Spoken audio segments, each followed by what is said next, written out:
Hello, hello, everyone.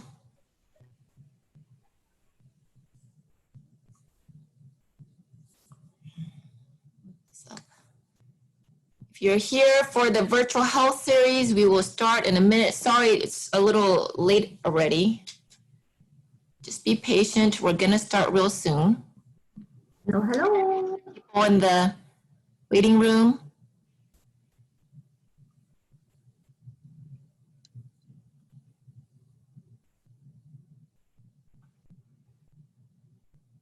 Andy, can you tell, are there other people in the waiting room? Oh, there.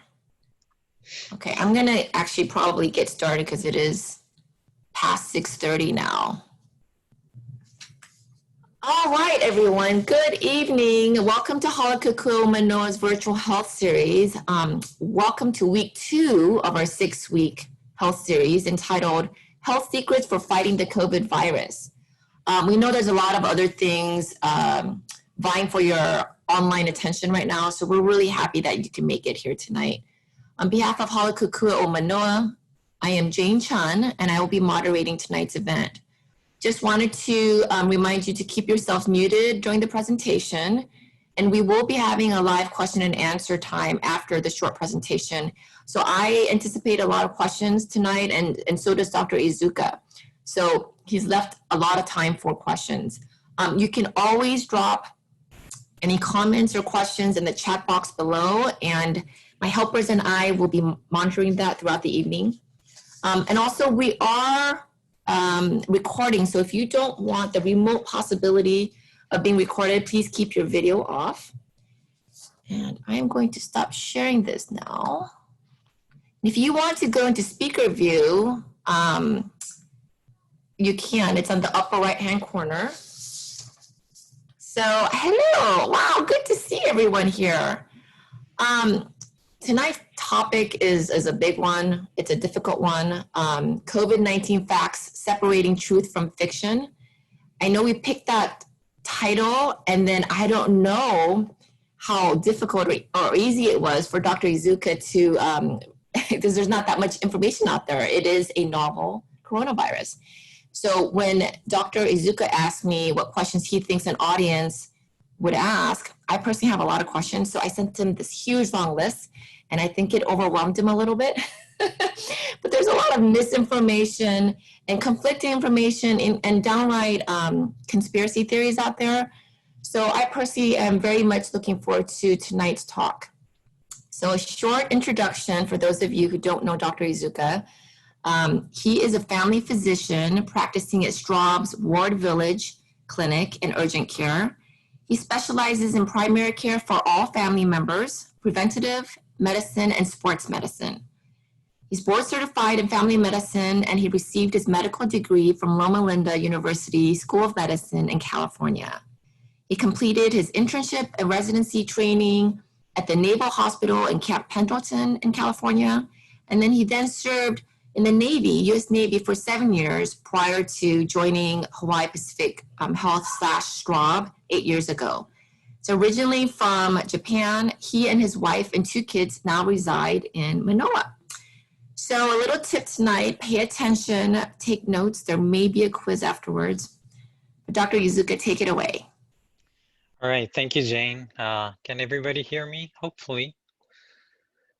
Coming through okay? All right. Thank you for the introduction. Jane doesn't call me Dr. Izuka too often, so I'll have to really absorb that or appreciate that. But I just want to make a disclaimer. People are probably maybe chiming in thinking I'm the expert in this field. I do have a medical degree, and I do deal a lot with COVID in my practice. In fact, very soon I will be going to the COVID unit at the Straub Hospital. So prayers will be appreciated. I think everything is very safe at the hospital and clinic, but it is a little bit nerve-wracking just to think about doing hospitalist medicine. So next week I am also doing another session. I'll probably have even more knowledge next week when I give next week's presentation. But one thing they did teach me in medical school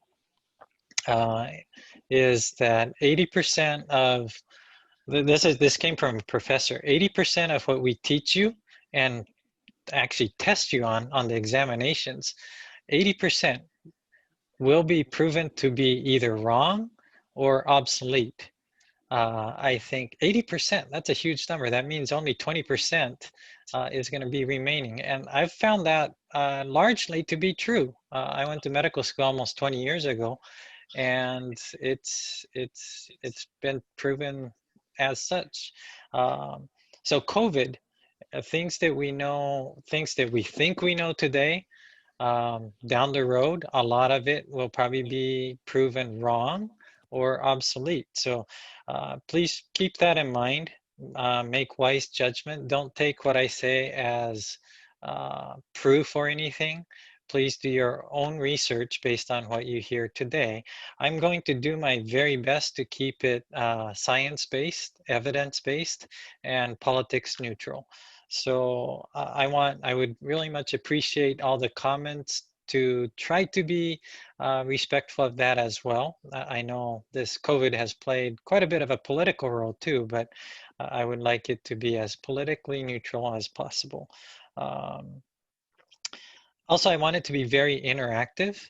I don't want to be the only one talking. I want it to be very interactive. I'm sure you guys will have questions as the presentation goes on, so please feel free to ask any questions. Unmute yourself and just start speaking. And like Jane said, I do want to have a quiz at the end to give out some prizes if everybody is behaving well. So we'll see how that goes, okay? And then for my sake, this is a real tough subject. I lost sleep over studying this subject.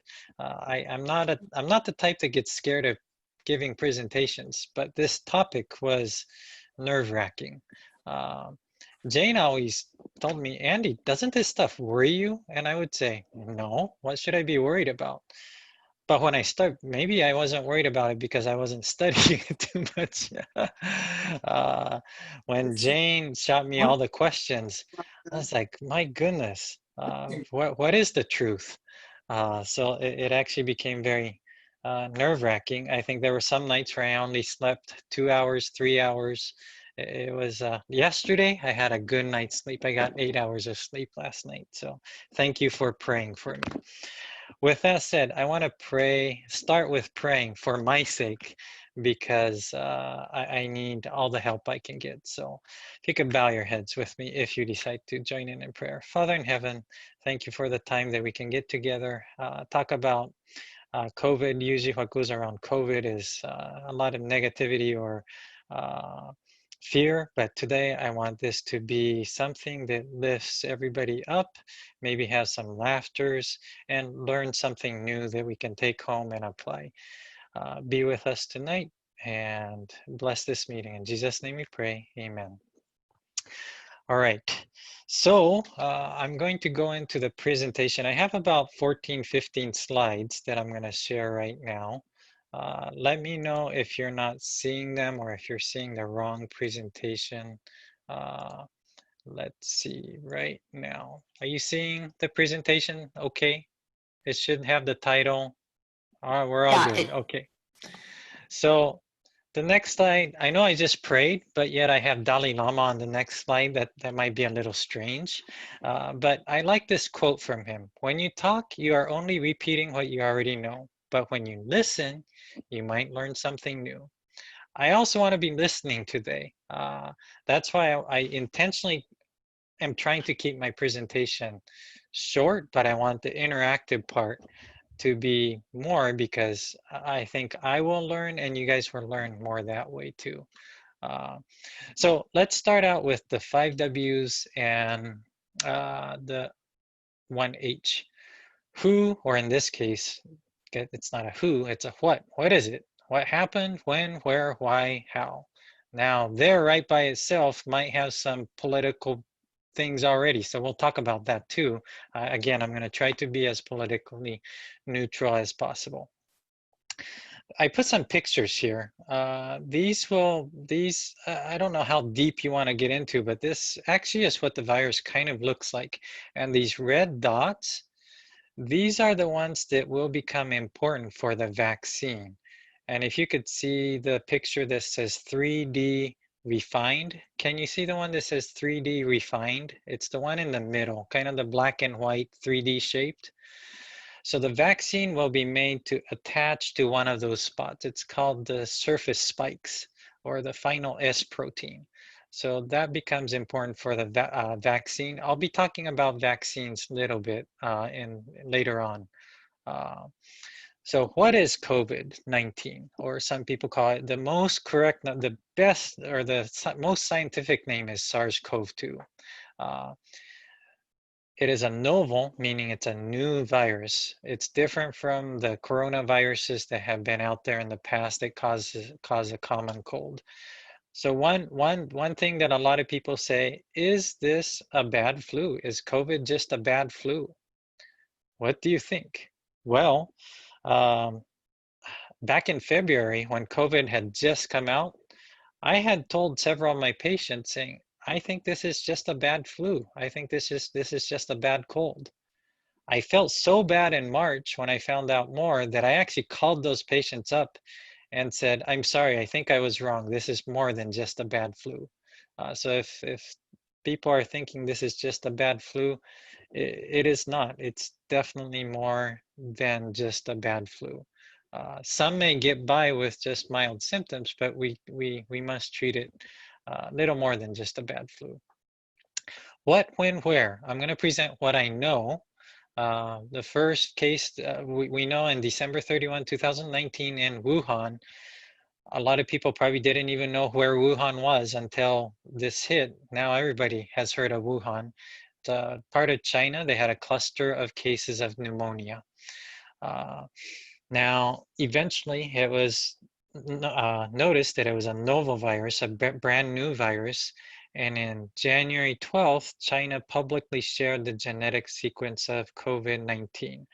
Less than 2 weeks in, they were able to share the DNA or the RNA sequence. On January 13, first recorded case outside of China. I want to say it was Taiwan, but I could be wrong on that. But it was outside of China. And then soon it went to Japan on the cruise ship, and Korea, and all over Asia, and then to Europe. On March 11th, World Health Organization, WHO, made the assessment that COVID-19 has the characteristics of a pandemic. So March 11th is kind of when the world said, whoa, this is real.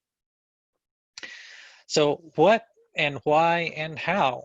Again, I'm going to not take this too far or too deep. What we know or what we think it is there was a bat-human transmission in China at the food market. And then some people think, no, it was a biological weapon or a lab leak where the coronavirus leaked from the lab. Are we ever going to know what the truth? I don't think so. There's no way to prove one or the other. And if you do have proof, you're probably considered a dangerous person. You might be killed. So don't speak up right now if you know the truth. But I don't think we'll ever find out what the true truth is. Now, cases. So cases, this is probably the most important slide that I'll have, I think this is one of my take homes. This is facts as of today, worldwide. So I'd like to go to Johns Hopkins. I don't know if any of you have visited this site. It's Johns Hopkins University. They have gathered all the most up-to-date numbers. In March, there were just a few dots on the map. Now, red dots all over. The other thing is the right-hand lower corner. These are new cases, daily cases. So you hear second wave, third wave. Are we in the second wave? No, we are still on the first wave when we look at this. Have we seen the peak? I think so. I think we have seen the peak, and then I think we're on a downward trend. This is worldwide. US, we have already seen the peak, and I think we are seeing a downward trend. So anyway, this slide, I'm going to go back though. When we see this, just the numbers, we get scared. But what I want people to focus on is the death rate, because that's what it really, it's case mortality rate. So when we look at the world, we have had 981,000, well, we have 32 million cases and 981,000 deaths. That turns out to be 3%. So 3% of the people who get COVID die worldwide. US, we're doing a little better, 2.9%. Hawaii, how are we doing? Actually, excellent. We're at 1%. This is as of today, almost 12,000 cases on the island, and we have had 123 deaths. And if you can, if you watch the news, I think 25 plus have come out of one location. So if we take the 25 out, that brings us to more like 0.6 or 7%. Hawaii is doing excellent from a mortality standpoint.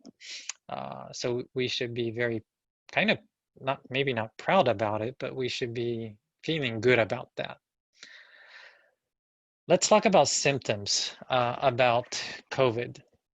I probably heard plenty of this, but I think in my experience, it holds true. Fever, chills, cough, shortness of breath, fatigue, muscle, body aches, headache. This is a unique one to COVID. Loss of taste and smell, new loss of taste and smell. If you always couldn't smell or taste, then that doesn't play, but new losses of smell and taste. Sore throat, congestion, nausea, and diarrhea. The next slide, I have comparison of the flu and cold and COVID. What's your thoughts when you look at this? You can't tell the difference. You can't tell the difference. There's a lot of overlap. The only thing I can think of is that taste and smell. But only about 30 to 40% of COVID patients have that symptoms of loss of smell and taste. Most of the symptoms are overlapping a lot with cold and the flu. Now, the cough and the shortness of breath is more pronounced in the COVID in the severe patients. But most people, it looks just like the cold. The symptoms are just like the cold. Now let's talk about treatments. How do we treat this? You've probably heard a lot. I'll get into that a little bit later, but mild symptoms, which is the majority, 80 to 90% have mild symptoms. It's supportive care. We say Tylenol, maybe ibuprofen, but ibuprofen, there's some question if ibuprofen might not be so good. So we recommend Tylenol, and unfortunately, that's about it. Home oxygen, we have been able to help some people out with home oxygen if their oxygen saturation is less than 94%. If it drops to low 90s, then we can get them help with home oxygen. Now, severe symptoms, which is quite rare, about 3% of the folks who get COVID at any time, respiratory distress, which requires hospital admission. Once we bring them into the hospital, we have a kind of a set protocol now. We give them oxygen, start them on steroids, dexamethasone, and then remdesivir and convalescent plasma. In really severe cases, they go to the ICU and get intubated. This is less than 1% of the patients. It's very rare that nowadays, it's quite rare that we have to intubate patients. Most of the time we can give supplemental oxygen by a mask. Treatments, this is where it becomes, this is where I had my sleepless nights. Hydroxychloroquine.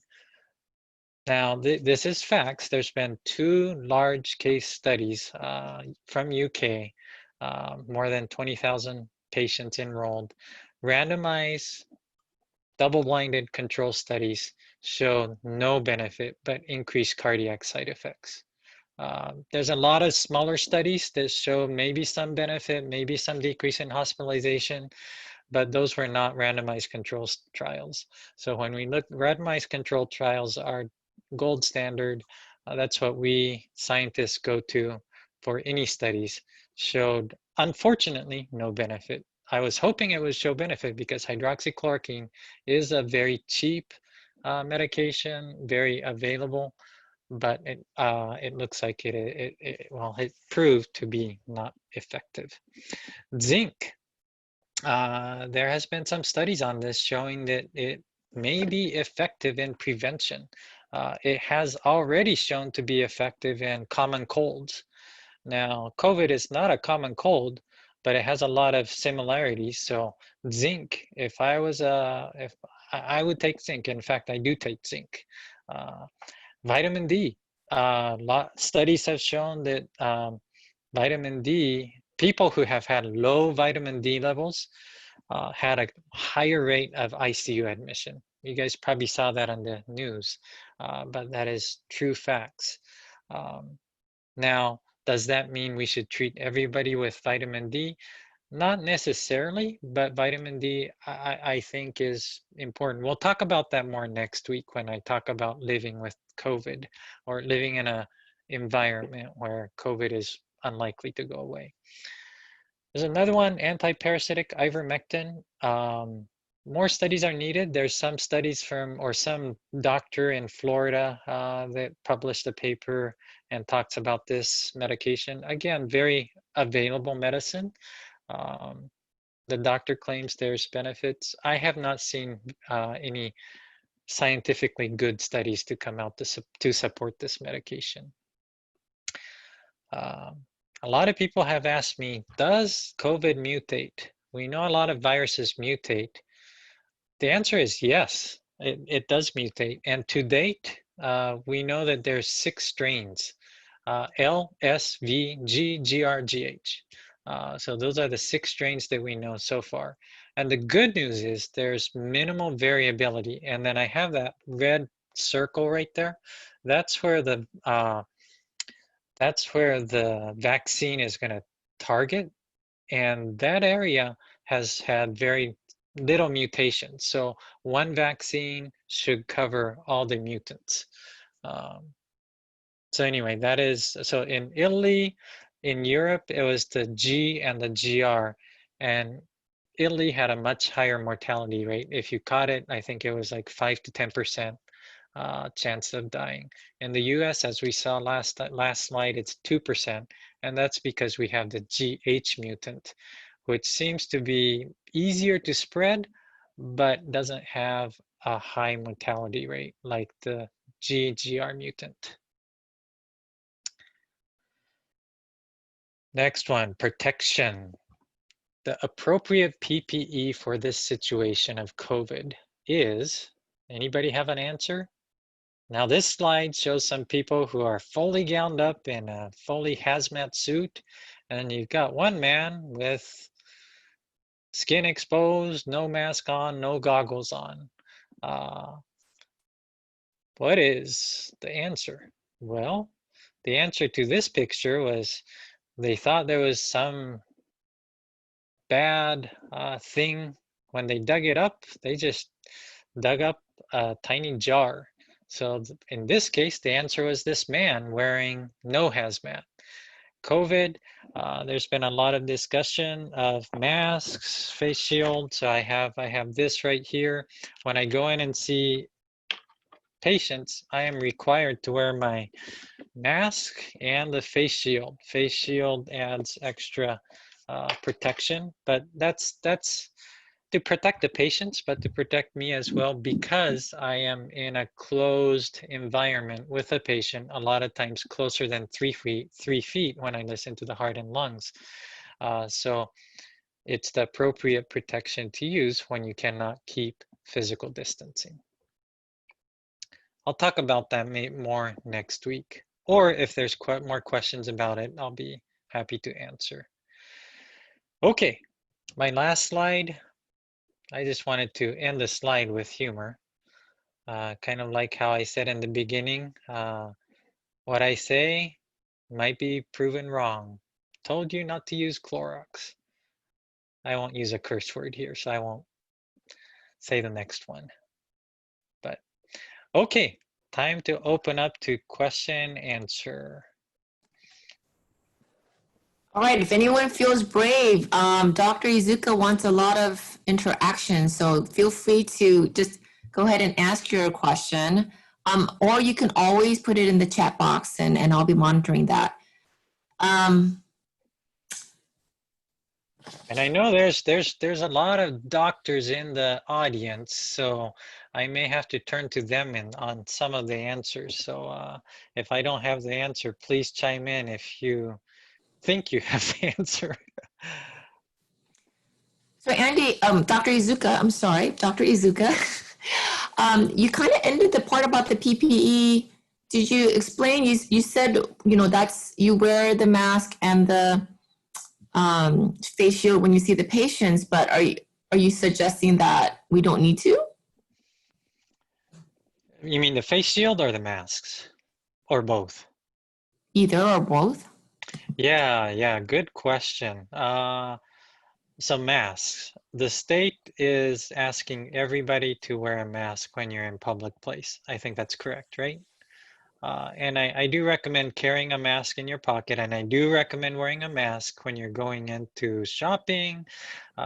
Whenever you cannot keep a comfortable, whenever you come into contact with people, or can't keep a 6 feet physical distance, please wear a mask, because that will be protecting other people. The masks, so let's say the mask, you wearing it gives you some protection, but it really protects your particles going out. And you could be an asymptomatic carrier, so it's really, you wearing a mask is a carrying act towards somebody else, if you can keep that 6 feet physical distance. Now, when do you not have to wear a mask? If you can keep physical distance, and you're in an open space, if you're at the beach, enjoying the sun, going for a swim, or if you're going for a jog, if you're going for a walk, if you're at home just with your family, those are times you should, or when you're driving, those are times you should actually take your mask off. And I just read this study about how we have seen an increase in headaches. People are having increased headaches, and this is because when you wear a mask, you're circulating carbon dioxide. You're inhaling your own carbon dioxide, which dilates the blood vessels in the brain, which we think causes headaches. I still want people to wear masks when they're in public space, but we don't, there's no need to wear it when you're driving by yourself. There's no need to wear it when you're going out for a jog, unless you can't keep the physical distance. So we have a question well, we have two questions, but let me go to the one that's pertinent to this discussion right now. When someone is jogging and they don't wear a mask, how far away should I be from them, especially because they're breathing heavily? Yeah, very good question. So that's one time when 6 feet, but 6 feet, and I think there's also a time, 10 to 15 minutes. That's a factor. So when you're jogging, and if you're jogging right behind a person, that's not a good idea. Or even 6 feet behind, not a good idea. One study said it can be up to 3 times, so 18 feet. That the particles may go behind 18 feet. If you're jogging past somebody, probably not as much to worry if you kind of keep a good distance. Or hold your breath while you pass by, and after you pass by, hold your breath for about 4 or 5 seconds, then you'll be fine. Hard to do in Hawaii with this, True. less Yeah, space, right? the particles drop pretty quickly. But if you're running right behind so what's actually the most dangerous, not dangerous, but the most higher risk activity is actually riding a bike. So if you ride a bike right behind somebody, it gives you a better pace. You don't get as tired, but their particles could be coming right into your face.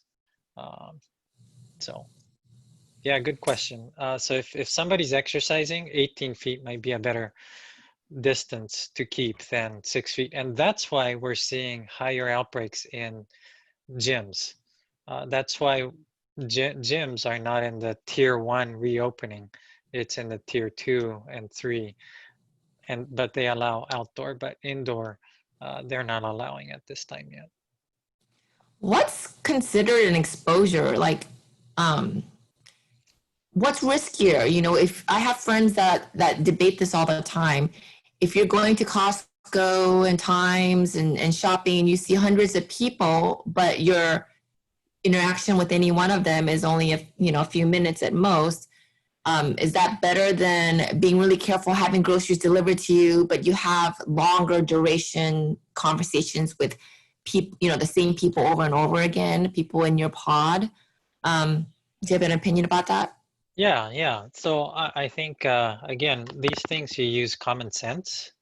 And if both parties are wearing a mask, and if it's a very quick room, you just walk by, chance of getting COVID from that person is, if a person is a carrier, is extremely low.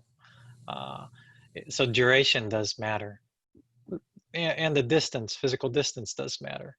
And Did that's you for read the, anything about duration, like 30 minutes, 15 minutes? yeah. So when we place orders, we use 15 minutes. Is that science-based? Probably not, but we needed a number, so we use 15 minutes. What do you mean by place orders? So doctors place orders for COVID tests. Oh, I see. And so when we place orders, symptomatic, we put in an order right away. But exposure, that's when it's like, oh, what kind of exposure? We need to get into the specifics. And we need to get into the specifics for contract tracing purposes too. And that's why we try to get as much history as possible. And one of them is how much exposure did you have? Duration, yeah. Duration, yeah. Here's a question from Ella. How much vitamin D do you take? Yeah, good question. Again, very good question. And we'll probably talk about it next week a little bit more. Vitamin D is very safe. You could take a lot and you'll just pee it out. But after a certain threshold, there are some issues too. The best way to get vitamin D, as everybody know, we live in Hawaii, is sunlight. You go outside for 5 minutes, you get exposed to the sun, and you get plenty of vitamin D. But if you take oral vitamin D, yeah, 1,000 is an easy number to remember. I think some say 1,200. Some will say that's not enough. Even with sun exposure, some people still have a low vitamin D level. So in those cases, you do want to take higher. But vitamin D is kind of a Pandora box. There's a lot of question marks with vitamin D. So we might So talk in your more about that. presentation, were you saying vitamin D could be used as a preventative, or is it like once you have it to kind of treat? Yeah, we're not using it as treatment at this point. We're not using it as treatment at this point. It's probably a risk factor. Vitamin D is probably shows a risk factor that those people probably were more inside, more indoor. A lot of elderly people have low vitamin D levels, probably because they're indoor a lot more. And especially with the lockdown order or stay-at-home order, it's been harder, especially at nursing homes and care homes. It's harder to go out and get that sun exposure. So I don't know, George, Dr. Kawamura, you might have a few words, wisdom to plug in on that. George says no. Vitamin D has been talked about before coronavirus, and there's some advocates for having screening all elderly people for vitamin D deficiency. And there's a camp that believes that it's not a causative association. Just people who happen to have low levels will always have low levels and have had higher risk factors for things. So those people believe that just taking vitamin D supplements is a good thing, and checking a level not necessarily is important. I check vitamin D levels on my patients who want it. just because I can identify people who can possibly benefit from it. Now, especially with the coronavirus season, I think pandemic, I think it's a good thing. As far as amounts, the dosage, people who are found to be really, really low on their vitamin D levels, when we test them, I usually boost them at 50,000 units once a week. That's a huge dose for about 8 weeks to get them up to a high level, and then maintaining them between 1,000 to 2,000 a day, because there is a possibility of becoming toxic on vitamin D if you take too much.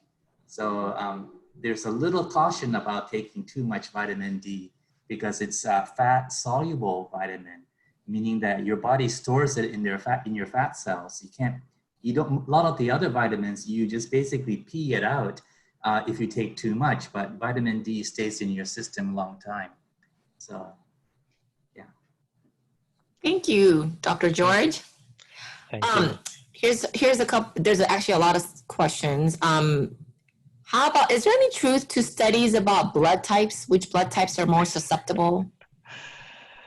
Yeah, I did not actually study on that. I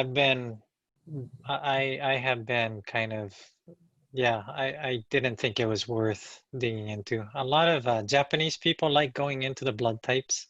They even assign personality into the blood types. I'm type A, by the way, and I am, well, blood type A, and I am type A.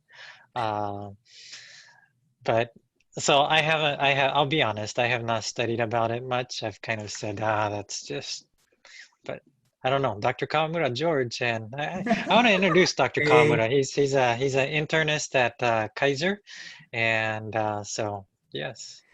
Yeah, it's I think it's type A, blood type A. So people who have A, B, and A, anybody that has an A protein in their blood type, I think is found to be a small risk, elevated risk factor. You know, Dr. Izuka, you were talking about how the knowledge of coronavirus has changed, and what we know now may not be the science to even tomorrow. But at the early onset of the coronavirus here in Hawaii, it was felt that dry cough and lack of nasal congestion or runny nose was a negative thing, that you can basically say, oh, it's probably more like a cold and not, or flu, and most likely not a coronavirus. That was the prevailing thinking at that time. And I remember I was the one that actually diagnosed the first case of coronavirus in Hawaii. She came through from a cruise ship from California and was very sick. And I did I thought it could be a cold or the flu or strep. And I distinctly told the lady, I don't think it's this coronavirus thing because your nose is running like crazy. Turned out that after she went home, she got a phone call from the cruise line saying that there's been an outbreak and that you should go back to your doctor or see your doctor. So she came back and promptly got tested and came back positive. So anyway, that was just an interesting thought. And Oh my goodness. I was quarantined for 14 days. All right, couple more questions. There's been a few questions about zinc. Which foods have zinc in it and how much zinc should we take? Do we have a nutritionist in the group? Dr. Izuka is asking for participation from everyone. I get lazy and take supplements, but I am definitely not good at nutrition. You can ask my wife, and I do not necessarily, I'm not the best example for my diet either. So Brennan Miley eat way better than I do. Brennan Miley, do you know? So hi everyone. Oh, George has a picture of the zinc up. Yes, you can do supplements, but as far as there's some foods that are high in zinc that, you know, of course can be helpful. Different meats do, but of course we promote a vegetarian diet. So things like legumes, like beans, as well as seeds, like pumpkin seeds is another big one. and the other ones are like nuts. So if you're eating nuts as well, so nuts, basically, if you remember, nuts, seeds, whole grains, so and certain fruits and vegetables as well. Dark chocolate is another one that a lot of people would like to know about too. So if you eat a lot of dark, I'll go with that one. get in your zinc. But yeah, How many Okay, so- bars do you have to eat to get that? as many as you can. Ah, Okay, so Dr. Izuka, you touched upon, or you teased us with vaccine info, but you didn't actually talk about it too much. How long do you think this pandemic will last realistically, and how long until an effective vaccine that can be like practically and widely distributed in Hawaii, like for me personally? wow, a loaded question. How long will the pandemic last? Well, that's hard to tell.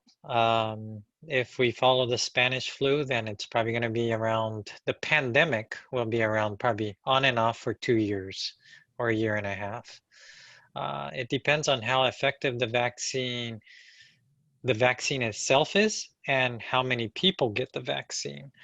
You probably heard herd immunity.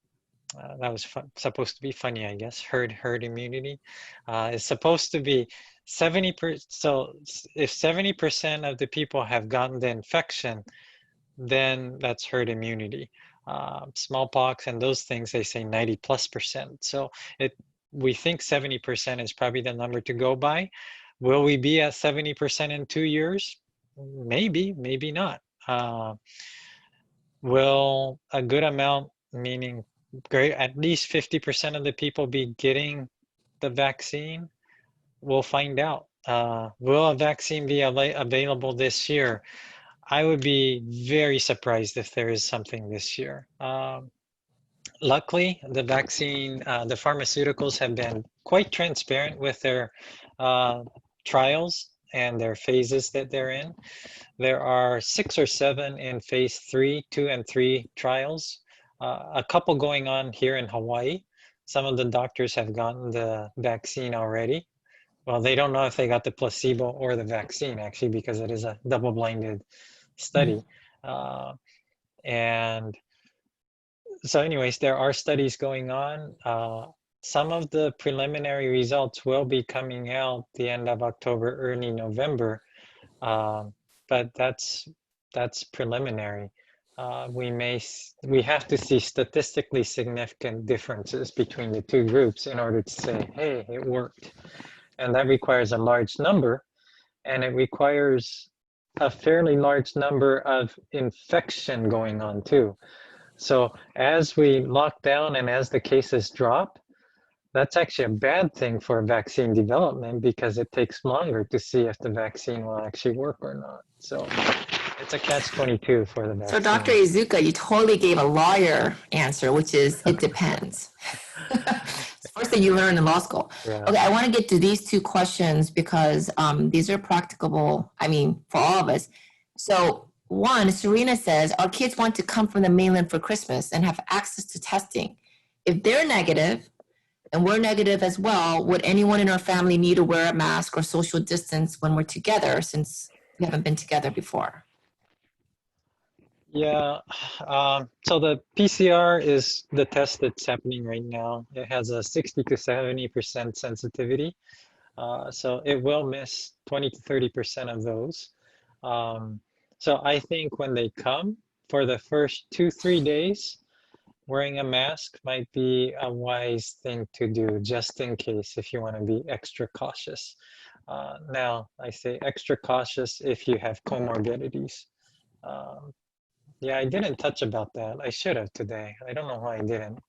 That's probably the most important thing with COVID is comorbidities. Have you guys heard in Hawaii, whenever there is a death, the news always says they had medical issues or Underlying comorbidities. medical condition. Underlying medical conditions. I haven't seen a single case in Hawaii yet that hasn't had a medical condition. Every single one has had a medical condition, which is usually obesity, diabetes, or heart condition.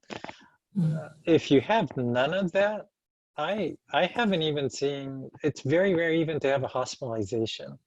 So next week I'll be talking more about that, about how important it is to talk about those. I have heard we have a pandemic. We definitely have a pandemic, but we have a pandemic of metabolic syndrome. We have a pandemic of obesity. We have a pandemic of diabetes. We have a pandemic of heart condition as a result of those two. But yet we don't talk about it. We don't hear about it. But yet that's probably the most important thing we should be talking about. So I'll talk about that next week. Okay, here's the last question because we want to get to your quiz.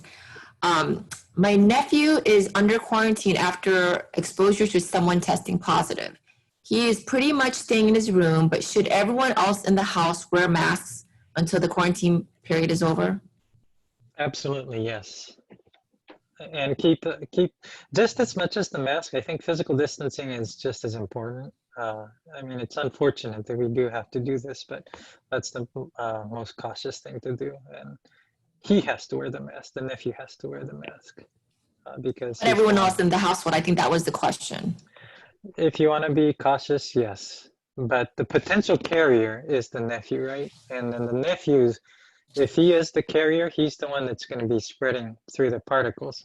So we want to keep those particles contained within him as much as possible. And the quarantine time is at 14 days from the time of exposure. This gets very complicated actually when there's a large household and somebody tests positive, but a family member tests negative. The quarantine for that exposed person starts, the 14 days starts the day the infected person is cleared or the last day of exposure. So if they're living together, that means they're constantly exposed, and that person with the disease isn't cleared until 10 to 14 days. The exposed person who has no symptoms, the 14 days starts from that day 10 or 14. So it's like 24 to 28 days. It ends up 24 to 28 days. Yeah, correct. Got it. Ugh. Yeah. So I got a question for you, Dr. Izuka. Sure. Oh, sorry, I should have typed it up, I guess. Anyways, so the one that was exposed, if they're not manifesting symptoms after how many days, and then would the rest of the family be able to be safe and kind of let their guard down, or like how many days? The CDC recommendation is if it was a definite exposure, meaning close proximity. This is why the history becomes important. If it's 10 to 15 minutes in a closed space without mask, and that's rare nowadays. Most people do wear a mask in those spaces.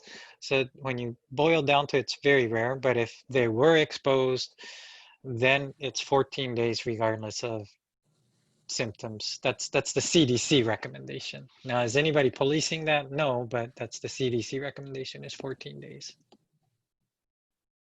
I think I'm correct, right, Dr. Kawamura, on that? Yeah. All right. You guys may think it's weird to give prizes at a COVID talk, but we wanted to see if you were paying attention. So we have a t-shirt as the first prize. And this is the question Dr. Izuka sent to me. Did we talk about this? I guess so. When should we not wear a mask? I don't know about should, but when do we not need to wear a mask?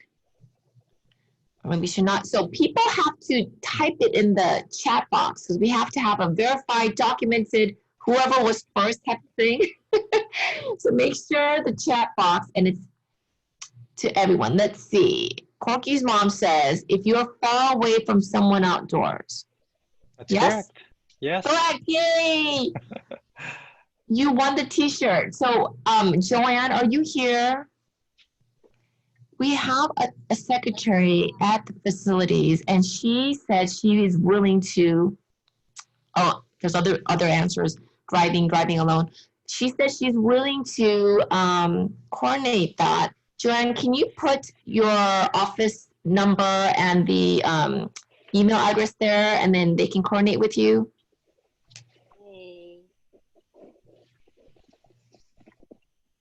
She did an inventory of all the t-shirts and the bags that we're going to give out next. So definitely the best person. Here is the second question. And for the second question, it's going to be a Halakakua tote bag along with a pen. It says Halakakua. Here's the question. So again, it's whoever has the fastest typing fingers. I know that Tammy's here and she's very competitive. So this is what she told me. So make sure you beat her. How many mutations are there to the COVID virus that we know so far? Oh my goodness. Okay. Asatani, is that Steven or is that Gail? 6. 6 is right? That's correct. Serena, that was not right. You put 7. Well, actually, it could be 7 because, you know, who knows? I maybe today they found one or yesterday. When I did the research, it was about a week ago when I found 6. So It was based on your talk. That's what the rules were. So 6. Okay, That's okay. going to Gail or Steve Asatani. All right. And for the last question, this is my favorite bag. It's a recycled cotton, a tote bag with a pen again. These pens write fabulously, by the way. So here's the question. I sat and listened, and I'm not sure I know this. What is the best treatment for COVID? Let's see if other people were listening better than I was. The best treatment. That seems very subjective, Dr. Izuka. There's no one who has the answer? Best treatment. So, okay. Serena says, going to see Dr. Izuka. Renee says, hydrochloroquine. Ella says, mask, social distance. No right answers yet? Okay, here's Tammy. Sunshine, staying healthy, zinc and vitamin D supplements, staying in a bubble. I think she means like a social bubble, not a real bubble. yeah, so Oh, and washing. Is there washing hands? I think Tammy is partially correct. Partially correct. Wait, someone has to be more correct. Fully Well, correct. I should Mr. say Park says washing hands. I'll say Tammy is correct then. Was it I think Tylenol? Because one answer was Tylenol. yeah, it's not the best treatment though. What was the Best, best treatment? I don't know if treatment was the right word. Did I write that or did you come Yes, up I with got the it word? directly from your text to me. Are you saying that the question was flawed? Give us the correct question, and then we can answer it again. I guess the better question, the better way asked the question was, what is the best way to prevent COVID-19 instead of Okay. treatment for COVID-19? That is completely different. Yeah, Best way to prevent COVID. yeah. Start over. Question start over. Okay, Asatani says new start. Move to Samoa. Washing hands, sanitize. But remember, we had a hint that Tammy was mostly correct. Do the right healthy things and wash hands a lot. Nalu, the dog. That's Brennan and Miley's dog. Okay, here, Tammy's trying it again. Wearing masks, social distancing 6 feet away, washing hands, eating healthy, vitamin supplements. Yeah, I saw one better than that, but Steve and the Asatani's already got a price, so they don't qualify for this, I think. I think the Asatanis wrote New Start, right? Yeah, but there may be people here who don't know what that means. So Yeah, New Start is all encompassing, so I think that was what I was going after, and Tammy's answer comes very close to that, but not quite. So the best defense is a strong offense in terms of protecting nutrition. So I think so far, probably Tammy's is the best answer so far, I think, though, apart from New Start. You guys, Tammy won again. She's going on a streak. That said, I'll have to, I'll end with this, and we'll talk about more next week. I do promote physical distancing, social distancing, wearing a mask. One thing I heard on the radio, this was Japanese radio, coming from a doctor, was that, you know, we've gotten so used to wearing a mask, but now we have a mask on our hearts. We see people, we see people differently. We see people as COVID carriers now. And that's kind of, the doctor is describing that. And Dr. Meany might go into this in his psychiatry talk, mental health talk. Maybe not, but we even as doctors, we assume everybody has COVID as we go in to see them. And yeah, wearing a mask is important to see those patients, but do we still have love for our neighbors? Or has that mask covered our hearts so much that we're looking somebody without a mask and pointing fingers at those people? I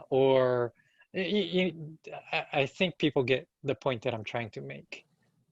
And I think this physical distancing, social distancing, yes, it's important, but we also have to remember our emotional health and how much distance is there to that as well. And that's where I worry about the bubble, too tight of a bubble. I think it plays a role on the emotional health. I think everybody can identify with that over the past month.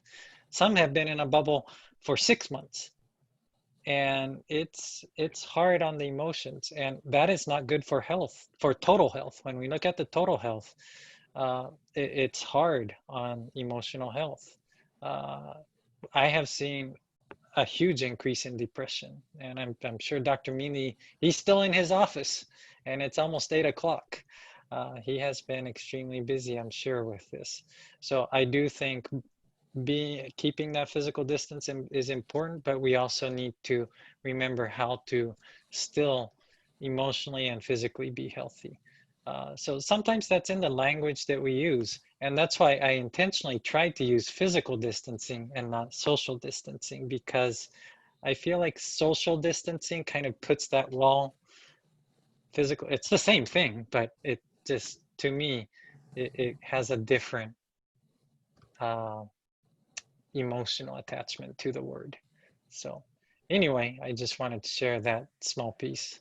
So Corky's mom, I want to, there you go. I was going to say, she asked what was New Start, and that is something that you will talk about more next week, correct? That's But it correct. stands for, and Pastor Brownell wrote it, nutrition, exercise, water, sunlight, temperance, air, fresh air, rest, and trust in God. So we'll talk more about that next week with Dr. Izuka. So don't forget to come back next week, because he will be talking about just how to live with COVID. So like physically if you get it, but also with all of us having to live with, you know, this drawing out for, I don't know, potentially 2 years. Oh, I hope it's less, but you know, how do we live with that? And he will also be interviewing someone who was diagnosed and has gone through it and came out through it okay. And we may have some other surprises, but I think that might be it. In terms of some of these other questions, can you answer this one really quickly? Because I think we talked about this. How does the 14-day quarantine become 28 days? Or it says 6 months, but 28 days. So 14-day quarantine. So the reason 10 plus 14 is 24, or 14 plus 14 is 28 days, right? So,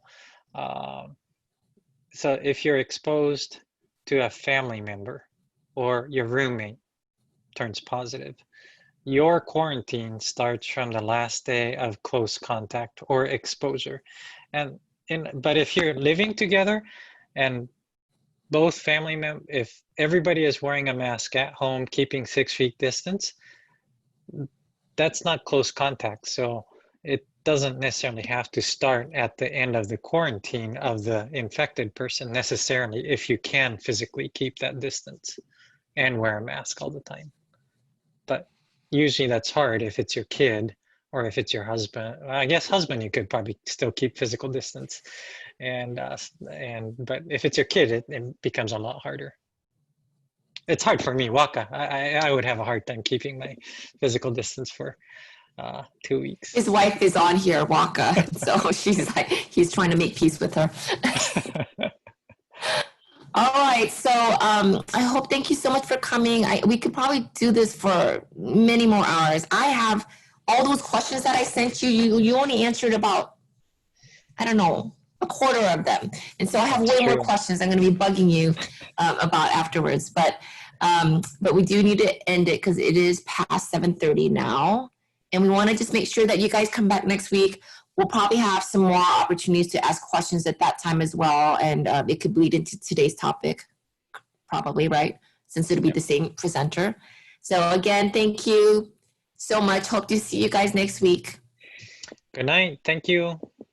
Thank you.